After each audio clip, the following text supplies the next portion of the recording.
Hey everybody, this is Jeff Newton. Whoa, what a press conference he's had the last couple days, huh? Wow, really interesting. Let's talk about yesterday's press conference first. We'll do something on Davos in a little bit. But yeah, I'm Jeff Newton, a former 60 Minutes producer, former senior producer at National Geographic Television, and a former senior producer at Vice on HBO. You remember when Donald was up there yesterday and he was showing his wanted list, going through all those pictures of people who are all diehard criminals and murderers and rapists and bank robbers, you name it. Everybody was. It's always interesting when he has those. He doesn't seem to pass them out. I don't see him passing them out a lot to the media there and them dissecting who each and every person is, which is what good media organizations should do. They should say, this is an incredible list, Mr. President. Is there any way you can give us copies of all these folks? Because they're so dangerous and you've arrested them already. And apparently they're so bad they're going to be deported or charged in this country.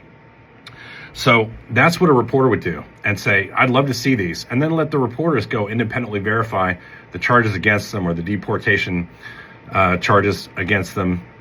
But they're not doing that. It's 80 or 90 minute press conference. They're overwhelmed with his diatribes and they're just reporting what he says. Like, it's really stunning to me how, a lot of their White House press corps has been pushed out. You know, the Jim Acostas of the world and all those kind of people aren't there anymore. And when Caitlin Collins or somebody like her is there, you know, they just say something about her being a woman, and then that's the end of the conversation. She pushes back. A lot of those folks push back. But remember, he's at the podium. He's got the microphone. You're screaming out, trying to scream over him.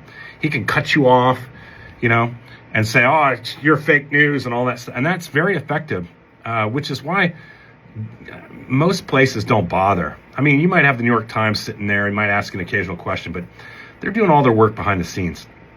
Because asking a question there, mostly TV people will ask lots of questions there because they want to be seen on camera. And that's how they get their props, you know.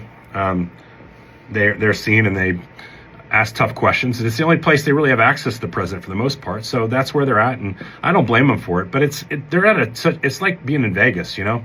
The house always wins. And so that's why 60 Minutes is great, because you can't, you're in the chair. You're in the chair, right? My old program, you're in the chair. You couldn't escape it. And the old 60 Minutes, you used to have Mike Wallace. I think they used to ask him, like, why do they sit down with you knowing you're Mike Wallace? And he said, because they think they can beat me. But they couldn't beat him. And there were a lot of people still at 60 Minutes that you can't beat. But in a press conference, you can beat people pretty easily if you're the president. You got a big microphone. Then you cut them off. You say fake news, and then you point to somebody else. You know, Mr. Ducey, you know, the guy from Fox, he'll follow up with something nobody cares about. You know, Mr. President, you wore a blue and red tie today. Can you explain that? Was it a controversial decision? Was Melania involved? Softballs.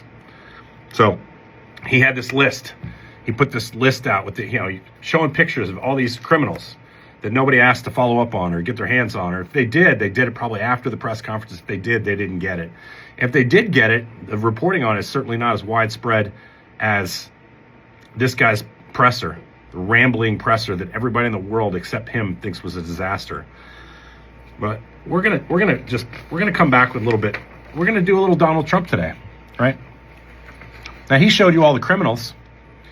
And his biggest statement yesterday was that he thought ICE does a tremendous job, right? ICE does a tremendous job. I think I even have a little screen grab for you where he says, that group is incredible. They're incredible. They're incredible, okay? They really are. Here's a picture. Remember him? Yeah? He shot her in the head. Renee Good. Stepped out of the side. Boom, boom, boom. 3 rounds. Allegedly, apparently in the head. I haven't seen the autopsy, but that's what everybody's reporting. 3 in the head. Pretty good shooting, by the way. 3 in the head. She was a criminal, apparently, a domestic terrorist. Domestic terrorist. That's him. No charges. No investigation by the FBI. And even though Minnesota special investigators want to look into it and potentially see if it's a murder charge, and because he also violated all their standard rules of deadly force that are written in their own code, they're not investigating the FBI. But they're not letting Minnesota investigate it either. Isn't that strange? And remember that he said he had to go to the hospital, he had internal bleeding? Does that look like a man in distress? This is right after. Is he in distress? Just a question. We just have questions. Remember, Donald said that this group is incredible. I mean, I'd say so too. Here's them chasing a furry. They're chasing them. Got to get the furries off the streets. I guess that's what that police tag means for them, right? Here's a great video. You go back and find these if you want. Just take the description, put it in, and punch video. And that thing, what do they call that thing? The Google? Put it in the Google. You'll find it. It took me 3 seconds. It's in the Google. ICE agent walking down a street, and this is a Minneapolis City Council president on the sidewalk, just walking down the street. Just push him out of the way. ICE just pushed him out of the way. This is respectful policing, isn't it? Right? Of course, they didn't know he was important. But they don't care. They don't care. Here's outside the U.S. Customs and Enforcement building in South Portland recently. Look at that. Protesters just standing there. Just standing there. Doing fuck all. Maced in the face. Pepper spray. Why not? I mean, it's not, is it a constitutional right to protest in this country anymore? I can't remember. Did we burn up that document yet? The one that has that thing called the First Amendment, not the Second Amendment. I know you guys love the Second Amendment. Oh, but the First Amendment, does it still exist? I don't know. Because if it still exists, I'm trying to ask Donald and Kristi Noem and Tom Homan why they're pepper spraying people in the face. The video speaks for itself, right? Here's another one.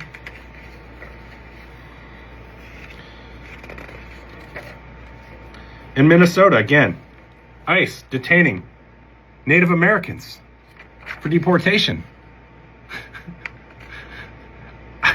Does Donald not know? Does he not know? Native Americans, where they're from? I mean, they have brown skin, I give them that.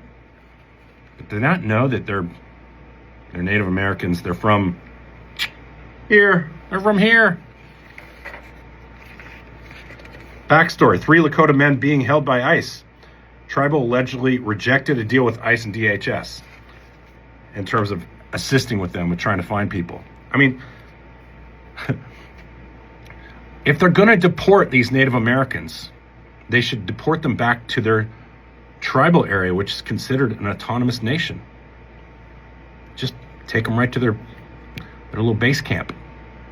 Don't send them to Mexico. They're not from there. They're not from Mexico. They're not from El Salvador. They're not from Nicaragua or any of those places, okay? That's just a tip. Just a tip to you guys. There's a reason they call these Indian reservations nations, because they're nations by treaty. So deport them there. Just let them go there. Here's another one. This guy. This down in Louisiana, if I remember correctly. ICE officer pled guilty to using his position to sexually exploit a woman in detention. And now he's facing up to 15 years. Look at that. Look at him. An ICE employee. What did Donald say about them again? Just gotta look. I keep losing track of what he said about these guys. Said they're incredible. That's incredible, all right, isn't it? It's incredible. Here's another one. This guy's 80 years old, and they're detaining him, right? 80-year-old man. Took him out of his house where he lived. with no fucking clothes on. Just a blanket thrown over his shoulders and a pair of shorts in the Minnesota winter. 80 fucking years old. They didn't have fucking 10 seconds to go, sir, can you please put some pants on and some shoes and socks? This might take a while. And he might have said, well, I'm an American citizen, and let me show you my passport. You know? But he actually refused to be identified because he has rights when they burst into your house. And he can tell you to go fuck yourself. But they said he matched the description of 2 sexual predators who've been charged with sex crimes who were living in that house. But the reports coming out now say that they weren't living in the house with him at all. He's an American. They had to release him. Shucks. I know how they didn't want to release him. I mean, you wouldn't want to release this guy if you're ICE, right? That would be a bonus you'd lose. And look, he's kind of got brown skin. They don't like releasing the brown skin people at all. Not at all. Here's a great one. This one will touch your cackles, won't it? ICE kept a mother from saying goodbye to her dying son. 2 days after she was detained, Arlet Martinez's son passed away from cancer. Passed away from cancer. Died of cancer. They wouldn't let him say goodbye. Wouldn't let her say goodbye to him. That's the kind of empathy we really need in society, isn't it? Donald? They're incredible, right? Is that what you said? They're incredible. Incredible. You're right. They're fucking incredible.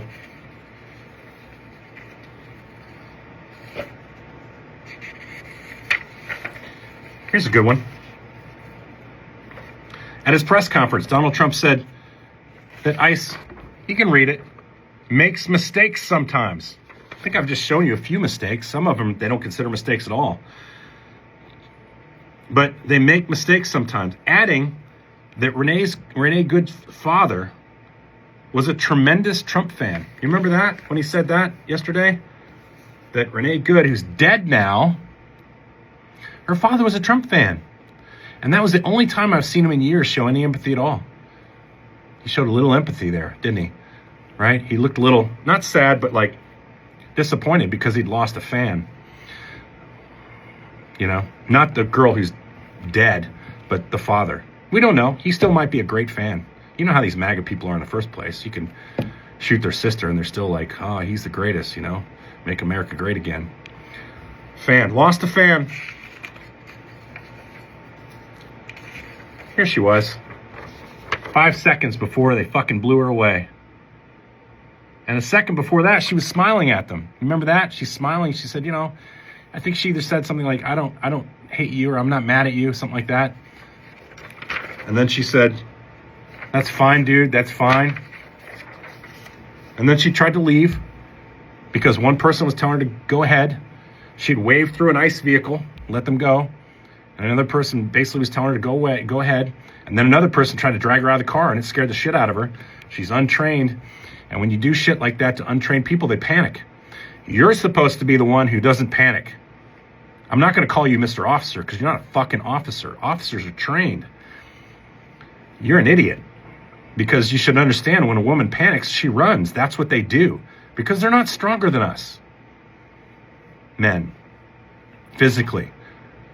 So she tried to run away. You could have followed her to her house or taken her license plate number. She would have had to stop anyways to pick up her wife who was sitting on the other side of the car waiting to get in. You could have just taken her number, followed her to her house, walked in and arrested her and charged her with whatever you wanted to. She would have had her day in court. That would have still been shitty, by the way. That kind of move comes from an asshole. You're really not supposed to be arresting any Americans, though, are you? You're supposed to be detaining illegal people. Only. You're not supposed to be arresting or detaining any Americans. You're supposed to be fucking arresting the people who are here unlawfully, and not the ones who are going through court processes. The ones who failed court processes and have orders of deportation against them already that have not been stayed by the courts so they can finish the process. But you don't give a shit, do you, you guys? You don't care about the rule of law at all. You walk around like you follow the rule of law. You got a badge.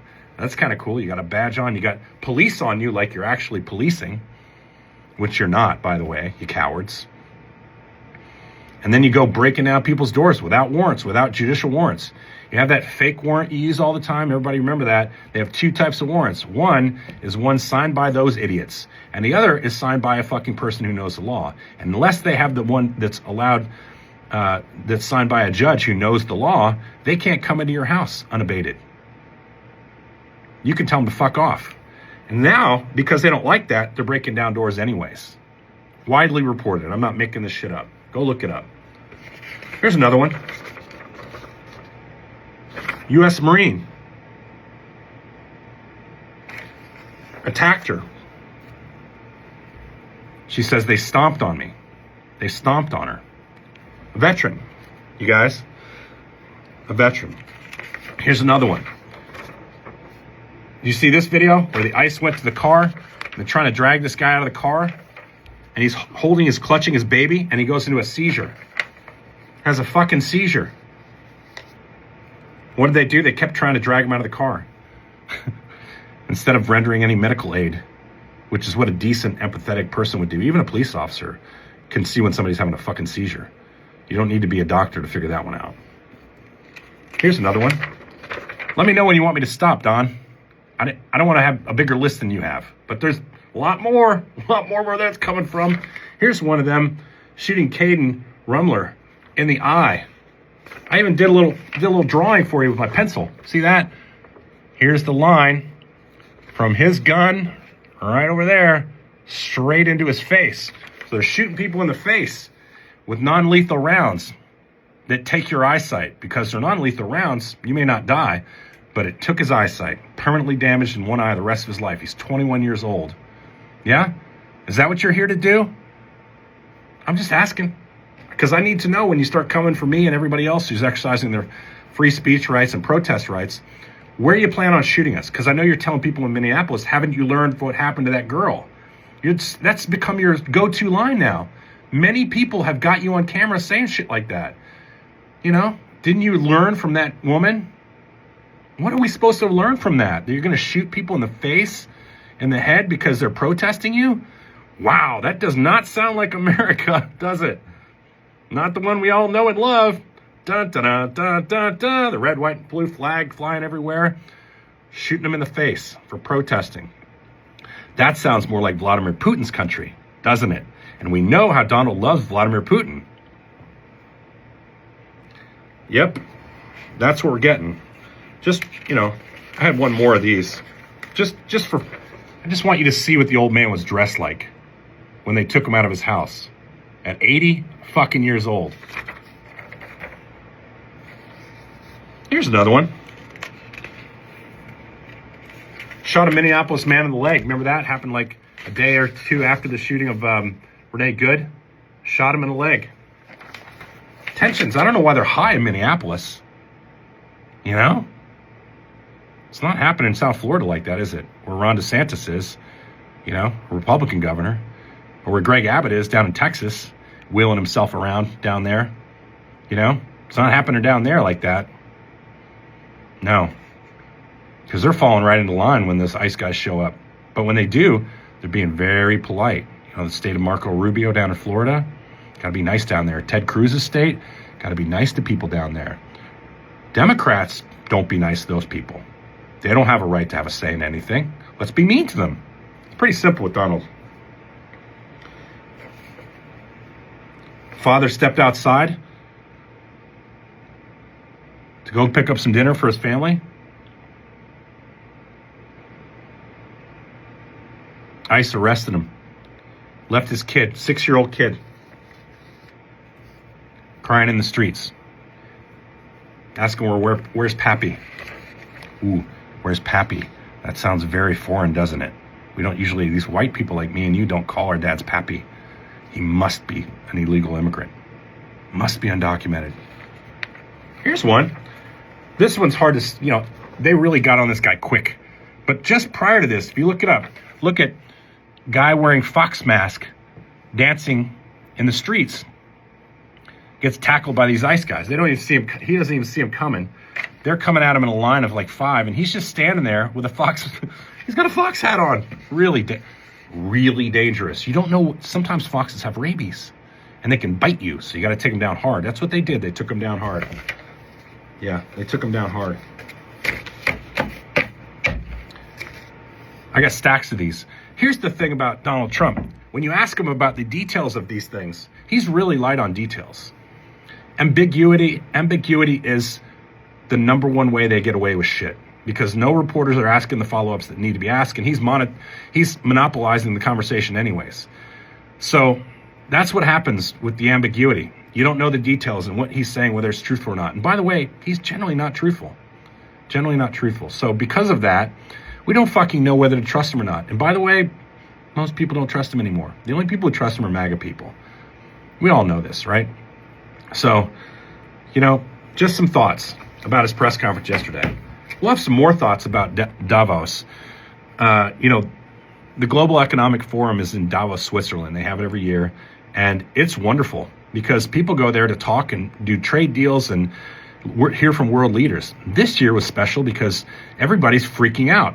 And Donald Trump came today and had a speech. Big news from that. He doesn't plan on invading Greenland now, after all he said. He said, but then again, he told Congress before he wasn't going to go into Venezuela unless they came and had a conversation with him about it. And then he went to Venezuela and didn't tell Congress. Didn't talk to the group of 8 about what the plans for Venezuela was, just went off and did it. Told the oil executives, told Putin probably, because they had a conversation with him like the day before, but not our elected members of Congress. So when he says he's not going into Greenland, he's got a unit on high alert out of Alaska, the 11th Airborne Division. And those guys are specialized in Arctic fighting. So they're either going to Minneapolis to fuck with people for the Insurrection Act that he's going to try to claim, or they might go to Greenland. And remember, he didn't say we're at war with Venezuela. He didn't say that. What he said was, we're kind of just going there to help DOJ. So it was more of like a police action. So when he says he's not going to war with them, he's not going to invade them, listen to his words carefully. Stephen Miller's putting the right words in his mouth. I'm not saying he will. I'm saying just don't fucking trust him. You know what I mean? What journalists learn to do is trust, but verify. And if you can't verify, you can't trust. It's as simple as that. This stuff here, remember he's flashing stuff around, little short on details. All this stuff you can find on the internet. And some of these things you'll find and you'll go, well, they didn't do this because of that. There's plenty of those little arguments to be had. We know that. Wouldn't it be great to know every detail about everything I had in my hands, Donald? It's hard for you to fight back if you don't know all the stories I'm pitching your way, right? Guys, go to Substack, my Substack where I need subscribers. You can subscribe for free, or you can subscribe to an annual thing. You can do it monthly, $8 a month, but you get a discount. You do an $80 Substack, you get the whole year. You get to hear me rant every fucking week, all day long. All the stuff that goes on Facebook, a lot of that goes on Substack, and then Substack, you get some longer conversations a couple times a week. And you support me and the work I'm doing. And it's long. I probably spend 5 or 6 hours a day just looking at your comments. And people say, why do you do that? Why would you spend that much time? Well, because you guys are giving me intelligence. For instance, a guy in Norway yesterday told me about a Norwegian petroleum company was dumping U.S. bonds, slowly dumping U.S. bonds, quietly, because you don't want to freak the market out when you're trying to dump the rest of your U.S. bonds. But that's what's happening in Europe. We'll talk about that more later. Other people call me and send me clips and stories and everything from Minneapolis. So I get a good perspective on whether I'm right or wrong, or whether I'm kind of going down the right road or not.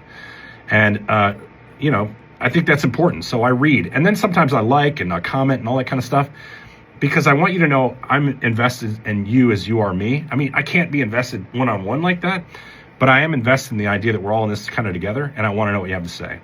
And I even let the trolls chime in, like this guy Kenny yesterday, who posted a meme on my page, was like, Trump's your daddy again. That was clever. That was clever. The sexual assault president who was, in court found liable for sexually assaulting E. Jean Carroll is now everybody's daddy. Isn't that great? And by the way, I looked at Kenny. Kenny has a daughter. So I asked him, hey, Kenny, man, it's weird. Like what do you tell your daughter about your love for Donald Trump? How do you explain to her that daddy, loves another daddy who sexually assaults people? So I would say, and then Kenny came back and you don't know, whatever. We had to block Kenny after a while because all he was doing, throwing memes out there and one-liners that were inaccurate. He also said that Barry Weiss, the CBS editor-in-chief, I said she worked for Rupert Murdoch. And he said, oh, so Rupert Murdoch owns the New York Times, as if he's telling me something about New York Times I don't already know. New York Times is not owned by them. He's right.